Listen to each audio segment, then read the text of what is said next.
बच्चों, आज हम लोग पढ़ेंगे चैप्टर गुणनखंड, गुणज एवं उनके गुण, factors, multiples and their properties. यहाँ पर पहला क्वेश्चन दिया है 8 के सभी गुणनखंड लिखिए। तो गुणनखंड निकालने के लिए यहाँ पर 8 के गुणनखंड निकालेंगे। 8 इसको हम काटेंगे, 2 से कट जाएगा, ये 2 चौक 8, फिर ये 2 से कट जाएगा, 2 दूनी 4, 2 एकम 2।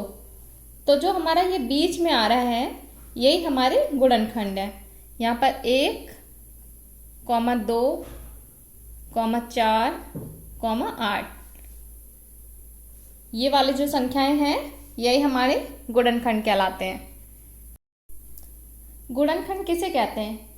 कोई संख्या यदि दूसरी संख्या से पूरी विभाजित हो जाती है तो वो जो दूसरी संख्या होती है वो पहली संख्या का गुणनखंड कहलाती है। दूसरा क्वेश्चन यहाँ पर दिया है 6 के सभी गुणनखंड लिखिए। तो 6 के गुणनखंड निकालने के लिए 6 लिखेंगे, 2 से काटेंगे, 2 3 6, फिर 3 किससे कटेगा? 3 से, 3 एकम 3। यहाँ पर 6 के गुणनखंड क्या होंगे? 1 होगा, फिर ये 2 होगा, 3 और 6, क्योंकि 6 है वो 1 से पूरा कट जाएगा, 2 से भी कट जाएगा, 3 से भी कट जाएगा, उसके बाद 4 से नहीं कटता है, 5 से भी नहीं कटता, और फिर 6 से भी कट जाएगा। तो इस तरह से हम देखते हैं कि 6 के गुणनखंड क्या होंगे। जिस भी संख्या से पूरा कट जाएगा वो सभी उसके गुणनखंड होंगे। नेक्स्ट क्वेश्चन दिया है 6 के प्रथम 5 गुणज लिखिए।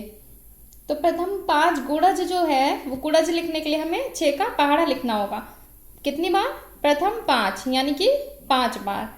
6 दूनी 12, 6 ती 18, 6 चौक 24, 6 पंजे 30, 5 ही बार लिखना था, हो गए 5। 1 2 3 4 5, यही हमारे 5 गुणज है। जब भी पूछा जाएगा गुणज तो फिर वहां पर हम पहाड़ा लिख देंगे। गुणज क्या होता है? गुणज वो होता है किसी संख्या के गुणज उस संख्या को किसी अन्य संख्या से गुणा करने पर, यानी कि किसी भी दूसरी संख्या से गुणा करने पर जो प्राप्त होते हैं। तो पहले हम 1 से गुणा करेंगे, 6 में हम 1 से गुणा करेंगे 6 में हम 2 से करेंगे 12, फिर 3 से गुणा करेंगे, 4 से गुणा करेंगे, 5 से गुणा करेंगे, इसी तरह से लिखना होता है। तो वही है कि पहाड़ा हमें लिख देना है। नेक्स्ट क्वेश्चन दिया है 12 और 16 के उभयनिष्ठ गुणनखंड बताने। उभयनिष्ठ मतलब जो कॉमन फैक्टर्स होते हैं।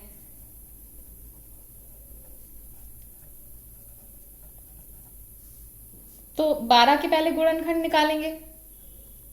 12 के निकालने के लिए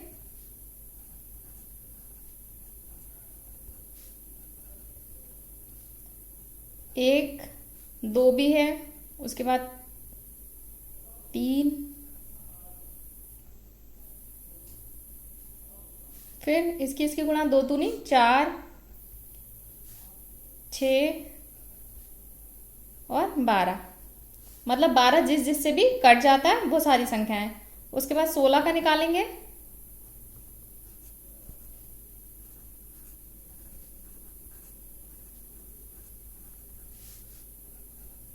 1 2, फिर 4, 8 और फिर 16, ये हो गया गुणनखंड। अब इसमें क्या पूछ रहा है? उभयनिष्ठ गुणनखंड। उभयनिष्ठ मतलब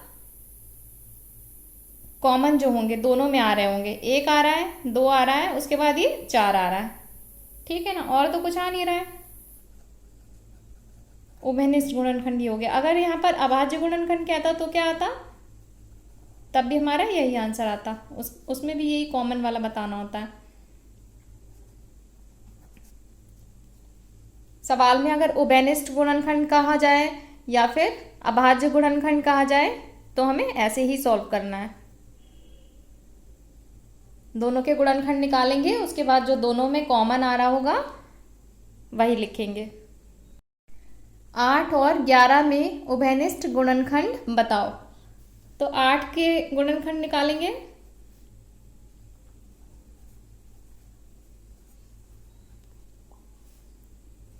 8 के आएंगे 1 2 4 और फिर ये 8, और फिर हम 11 के निकालेंगे। 11 सिर्फ 11 से कटता है, 11 एकम 11, तो 11 का क्या आएगा? 1 और 11, तो अब इसमें उभयनिष्ठ क्या होगा, जो दोनों में आ रहा होगा वो क्या होगा। क्वेश्चन में अभाज्य भी लिखा हो सकता है, अभाज्य गुणनखंड, दोनों में से कुछ भी एक लिखा होगा।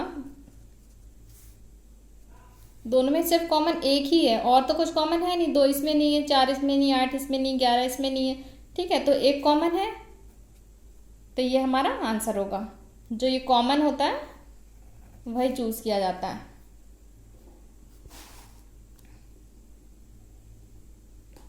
दो 240 के अभाज्य गुणनखंड कितने हैं, तो यहाँ पर संख्या बतानी है।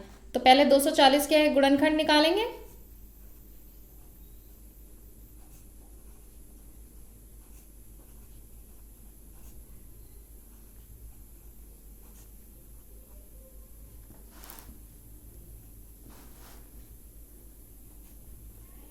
ये हमने निकाल लिए। तो 240 के गुणनखंड क्या आए हैं, 2 गुणे 2 गुणे 2, फिर गुणे 2 में, फिर गुणा 3 गुणा 5।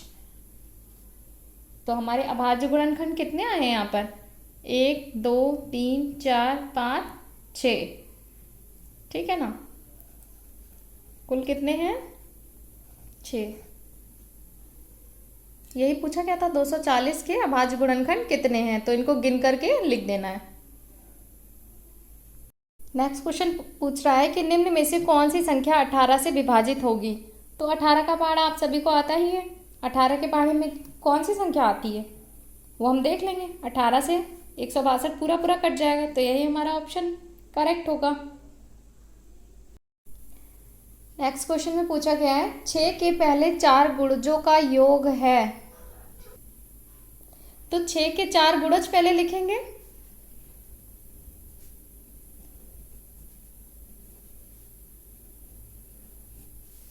छः के 4 गुणज होंगे हमारे, 6 का पहाड़ा 4 है।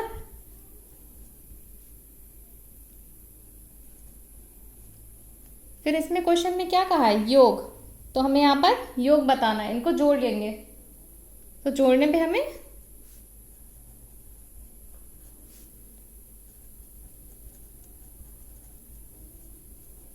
60 मिलेगा। बस ये कितना सिंपल क्वेश्चन था, बस पहले 4 गुणज लिखने थे, उसके बाद उनका योग निकालना था।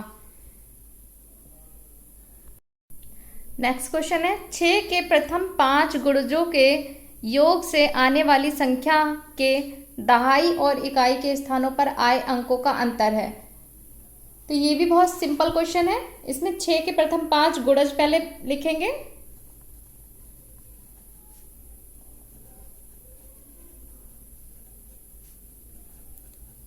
पांच गुणज होंगे, ये हो गए। 6 का पहाड़ा 5 बार लिखेंगे, ये 5 गुणज हो गए। इसके बाद कह रहा है सवाल में कि उनका गुणजों का योग, तो इनको जोड़ लेंगे। योग क्या होगा हमारा, इन सभी को जोड़ेंगे। इसको जोड़ने पर 90 मिलेगा। अब सवाल में क्या कह रहा है, बस सवाल पढ़ते जाना, उसी हिसाब से करते जाना है। 6 के प्रथम 5 गुणज कहा था, पहले 5 गुणज लिख लिए। सवाल करने का तरीका क्या होता है, जैसा क्वेश्चन में बोलता जाएगा वैसा वैसा करते जाएंगे। जैसे 6 के प्रथम 5 गुणज, तो गुणज लिख लिए। फिर क्या कहा, योग, तो योग निकाल लिया। उसके बाद क्या कह रहा है सवाल में, आने वाली संख्या, तो हमें संख्या क्या मिली, 90। आने वाली संख्या के दहाई और इकाई, दहाई में क्या है 9, इकाई में 0 के स्थानों पर आए अंक, यही अंक तो आए हैं, 9 और 0 आए, का अंतर, तो अंतर निकाल लेंगे हम। घटाएंगे, 9 में से 0 घटाएंगे, बड़ी संख्या में से छोटी घटाई जाएगी, अंतर क्या आएगा, 9 आएगा। बस यही हमारा आंसर होगा। जैसा क्वेश्चन में कहता जाएगा लाइन बाय लाइन, वैसा ही लिखते जाना है। नेक्स्ट क्वेश्चन पूछ रहा है 13 के प्रथम 7 गुणज, 13 के प्रथम 7 गुणजों का योग किसके निकटतम है। तो पहले पढ़ेंगे, 13 के प्रथम 7 गुणज लिखेंगे। 13 के प्रथम 7 गुणज क्या होंगे, 13 का पहाड़ा लिखेंगे 7 बार, 13, 26, 39, 52, 65, 78, 91। ठीक है, ये 13 के हो गए 7 गुणज। उसके बाद योग कहा है सवाल में, 13 के प्रथम 7 गुणज का योग। तो अब योग निकालेंगे, इनको सबको जोड़ेंगे, जोड़ने पे हमें मिलेगा 364। कह रहा है ऑप्शन में इसमें से देखना है किसके निकटतम है।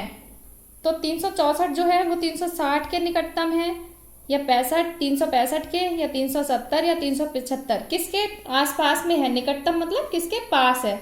360 के बाद 64 4 अंकों के बाद आएगा, और ये 364 के तुरंत बाद आ जाएगा 365। तो किसके निकटतम ज्यादा हुआ, इसके वाले 365 ऑप्शन सही होगा, क्योंकि यहाँ पर 364 के तुरंत बाद 365 आएगा।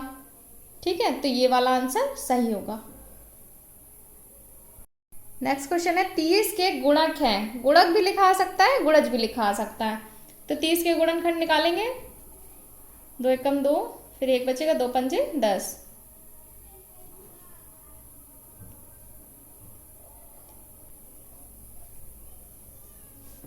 तो 30 के गुणज क्या होंगे हमारे, गुणक या फिर गुणज जो भी है, 1 होगा, 2 होगा, 3 होगा, 5 और 15, और उसके बाद ये 30।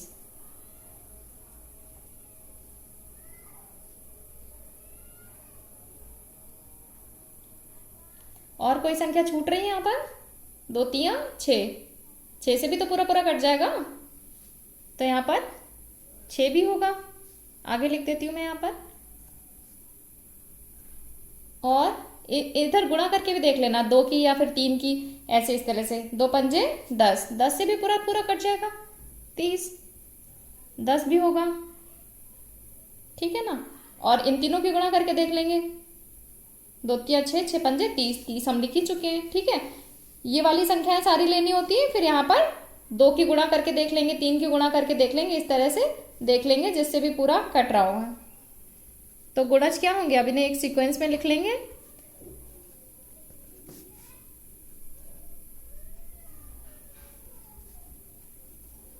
ये सभी हो गए गुणज, इनकी आपस में मल्टीप्लाई करके देख लेंगे।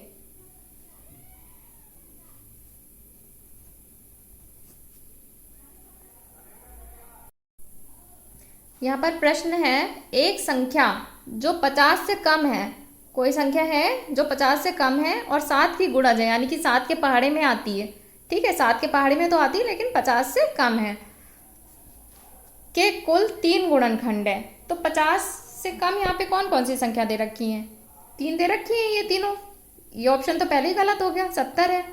उसके बाद क्या कह रहा है, 7 की गुणज है, 7 के पहाड़े में कौन कौन सी आती है, ये भी आती है, ये भी तीनों ही आती है। तो इन्हीं तीनों में से चेक करना है कि कुल 3 गुणनखंड है। अब ये देखना है 3 गुणनखंड किसके हैं, वही संख्या होगी।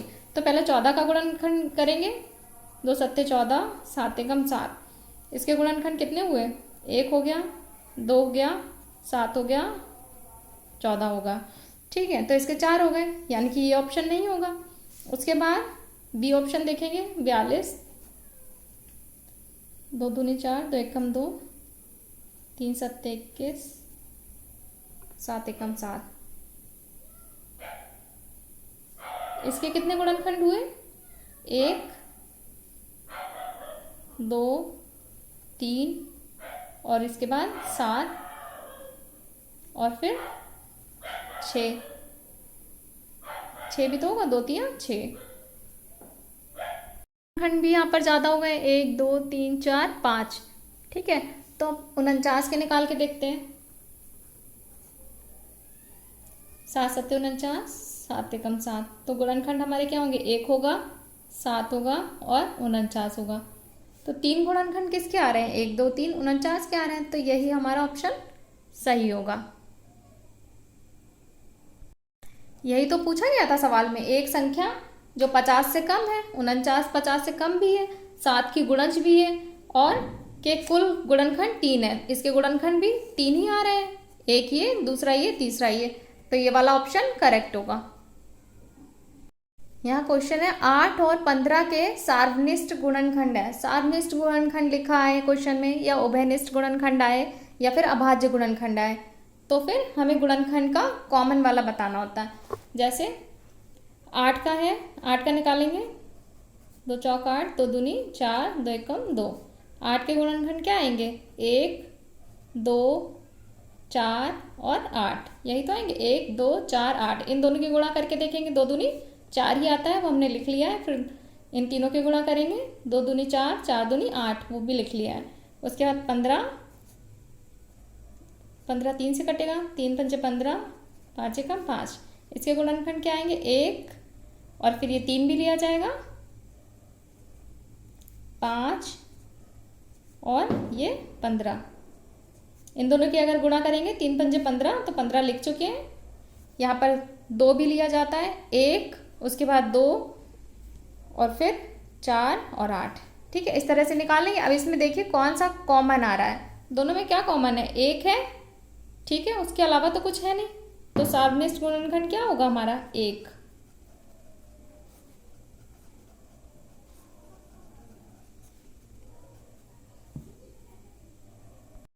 नेक्स्ट क्वेश्चन है 316 का गुणनखंड नहीं है, तो हमें क्या बताना है? गुणनखंड नहीं है। सवाल को बहुत ध्यान से पढ़ेंगे। यहाँ पर दिया है नहीं है, ऑप्शन दे रखे 1, 158, 79 और 8। तो यहाँ पर 316 का निकालेंगे गुणनखंड।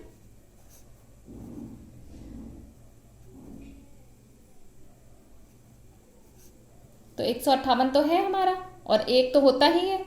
अब इन दोनों में से देखना है।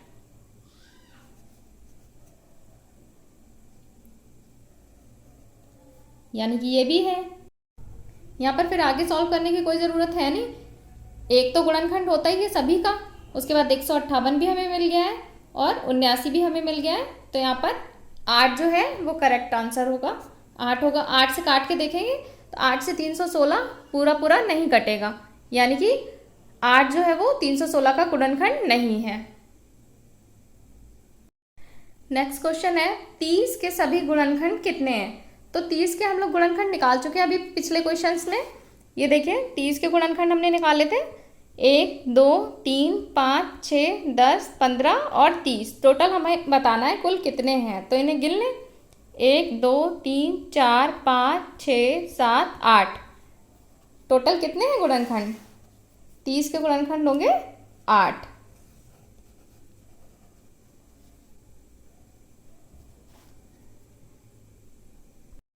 नेक्स्ट क्वेश्चन दिया है 45 के गुणनखंड हैं, तो यहाँ पर 45 के गुणनखंड बताने हैं। 45 के निकालेंगे।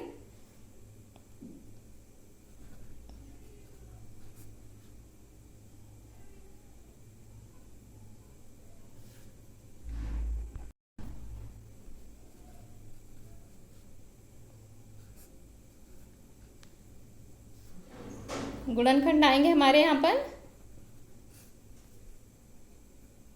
1 आएगा, 3 भी आएगा, 5 आएगा। उसके बाद देखिए इन दोनों की गुणा, 3 3 की गुणा करेंगे, 3 दिया 9, 9 से 45 पूरा कट जाएगा ना, 9 पंजे 45 होता है, तो फिर 9 और उसके बाद ये 15 और 45। यहाँ पर क्वेश्चन में यही पूछा गया था 45 के गुणनखंड, तो 1 आएगा, 5, 15, 45 और ये वाला 3 भी आएगा, और इन दोनों की गुणा 3 3 9। ये सारे हमारे गुणनखंड हो गए। यही हमसे क्वेश्चन में पूछा गया था 45 के गुणनखंड, तो यहाँ पर 1, 5, 15, 45 और फिर ये 3 और फिर इन दोनों की गुणा 3 3 9। यही सारे हमें लिखने हैं टोटल। ये हमारे 45 के गुणनखंड हो गए। अब अगर यहाँ पे पूछा जाता कुल कितने हैं, तो फिर इन्हें गिन के लिख देते, 1, 2, 3, 4, 5, 6। तो ऑप्शन हमारा 6 वाला करेक्ट माना जाता। नेक्स्ट क्वेश्चन में दिया है निम्न में से कौन सी संख्या 12 की गुणज है, यानी कि जो 12 के पहाड़े में आती है। तो 12 का पहाड़ा सभी को याद है। 12 के पहाड़े में क्या आता है, इसमें से देख लेंगे। 12 के पहाड़े में 144 आता है, तो ये हमारा 12 की गुणज है। 144 इसका करेक्ट आंसर है।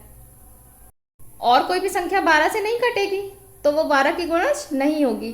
12 की गुणज क्या है? 144 है, क्योंकि ये 12 से पूरा पूरा कट जाता है। नेक्स्ट क्वेश्चन दिया है निम्न में से कौन सी संख्या अभाज्य है। मैंने आपको कितनी बार बताया कि अभाज्य क्या होता है। अभाज्य वो होता है जो सिर्फ अपने पहाड़े से कटता है। ठीक है, तो अपने पहाड़े से कौन सा कटता है? 6 तो 2 से भी कट जाता है, 3 से भी कट जाता है, फिर 6 से भी कटता है, फिर 5, 5 सिर्फ अपने पहाड़े से कटेगा। यहाँ पर 9 है, वो 3 से भी कटेगा, 9 से भी कटेगा, 12 2 से भी कट जाएगा, 4 से भी कट जाएगा। ठीक है, तो फिर यहाँ पर 5 जो है वो अभाज्य है, जो सिर्फ अपने पहाड़े से कटता है। नेक्स्ट क्वेश्चन बहुत ही सरल यहाँ पर पूछा है, निम्न में से कौन सी संख्या भाज्य है, यानी कि जो दूसरे पहाड़े से भी कट जाती है। ठीक है, तो यहाँ पर चेक करेंगे, 123 दे रखा है, 109, उसके बाद 59 और 61। 123 है तो पहले हम 2 से चेक करते हैं, फिर 3 से, फिर 5 से, 7 से, इसी तरह तो चेक करते हैं। तो यहाँ पर 2 से नहीं कटेगी, 3 से देखेंगे, 3 चौक 12, 3 एकम 3, पूरा पूरा कट जाएगा। तो भाज्य हमारी कौन सी हो गई? यही संख्या हो गई 123। ये 3 से पूरी पूरी कट रही है। भाज्य संख्याएं वही संख्या होती हैं जो अपने अलावा भी दूसरे पहाड़े से कट जाती हैं। नेक्स्ट क्वेश्चन दिया है 75 के अभाज्य गुणनखंड है। यहाँ पर 75 के गुणनखंड बताने हैं, तो 75 के गुणनखंड पहले निकालेंगे। 75, 5 एकम 5, 5 पच्चे 25,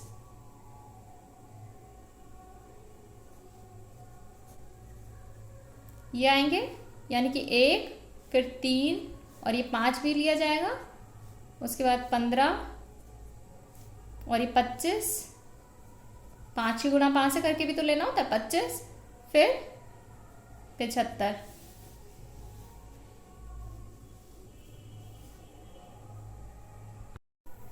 ये हमारे गुणनखंड है, सभी गुणनखंड दिए हैं ये। लेकिन जब सवाल में पूछा जाएगा अभाज्य गुणनखंड, तो बच्चों यहाँ पर अभाज्य गुणनखंड होंगे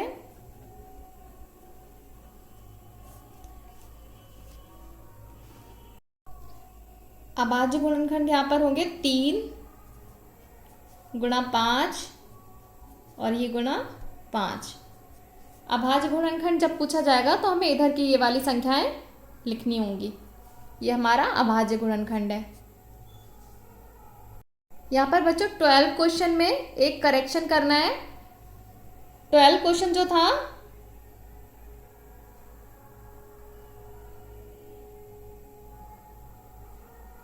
नेक्स्ट क्वेश्चन है 40 से छोटे 5 के गुणजों की संख्या है। तो यहाँ पर 40 के गुणज नहीं निकालने, गुणज किसके निकालने? 5 के। यहाँ क्या लिखा है? 5 के गुणजों की संख्या। तो पहले 5 के गुणज निकालेंगे, लेकिन 40 से छोटे होने चाहिए। 5 का पहाड़ा लिखेंगे,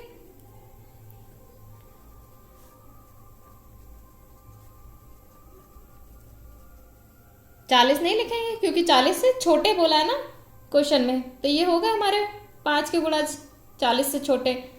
अब इसकी संख्या पूछा है, कुल कितने, यानी कि 1 2 3 4 5 6 7। संख्या कितनी होगी? 7। नेक्स्ट क्वेश्चन है एक अभाज्य संख्या के कितने गुणनखंड होते हैं। तो अभाज्य संख्या के कितने गुणनखंड होते हैं निकालने के लिए कोई सी भी अभाज्य संख्या ले लेंगे। जैसे 2 होती है अभाज्य संख्या, 2 के गुणनखंड निकालें। 2 एकम 2, 1 आया और 2 आया, कितने गुणनखंड आए हमारे?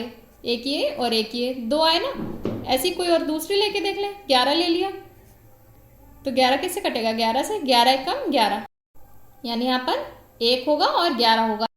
ऐसे ही कोई सी भी अभाज्य संख्या लेंगे तो उसके गुणनखंड सिर्फ 2 ही होंगे। एक तो 1 होगा और एक वो स्वयं संख्या होगी। ठीक है, अपने पहाड़े से ही तो कटती है और 1 से कटती है, तो गुणनखंड कितने हो गए? सिर्फ 2 हुए। यहाँ पर ये वाला ऑप्शन करेक्ट होगा। अभाज्य संख्या के गुणनखंड सदैव 2 होते हैं, हमेशा 2 ही होते हैं। एक तो 1 और दूसरा वो संख्या स्वयं। नेक्स्ट क्वेश्चन है 15 तक 5 के गुणजों की संख्या है। तो गुणज किसके निकालने हैं हमें? ये ध्यान से देखना होगा। 5 के गुणज कहाँ तक? 15 तक। तो 5 का पहाड़ा लिखेंगे, 5 10। अब क्या कहा है? 15 तक निकालना है, 15 से छोटे नहीं कहा है। पिछले क्वेश्चन में 40 से छोटे कहा था। ठीक है, तो जब 40 से छोटे कहा था तो 40 को छोड़ दिया था। अब यहाँ क्या कह रहा है? 15 तक, तो हमें 15 भी लिखना होगा। तो गुणज की संख्या कितनी हो गई? 1 2 3।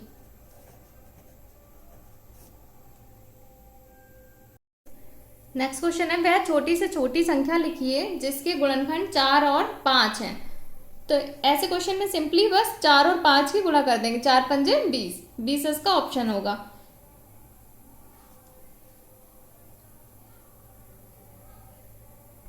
जब भी छोटी से छोटी संख्या बतानी होगी और जिसके गुणनखंड दिए होंगे, गुणनखंड दे रखे ना 4 तथा 5, तो इन्हीं दोनों की गुणा कर दी जाएगी, 4 पंजे 20। ऐसे ही हम ऐसे ही कोई भी क्वेश्चन दिया होगा तो उसका आंसर हम निकाल लेंगे। नेक्स्ट क्वेश्चन है हमारा 225 के अभाज्य गुणनखंड है। यहाँ पर 225 के गुणनखंड निकालने हैं। यहाँ पर गुणनखंड नहीं बताना, अभाज्य गुणनखंड बताना है। तो 225 के अभाज्य गुणनखंड क्या होंगे?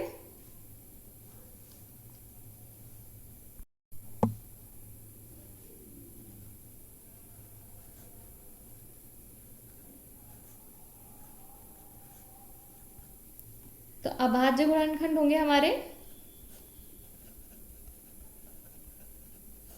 मैंने अभी पिछले क्वेश्चन में बताया था, अभाज्य गुणनखंड ये वाली संख्याएं लिखते हैं।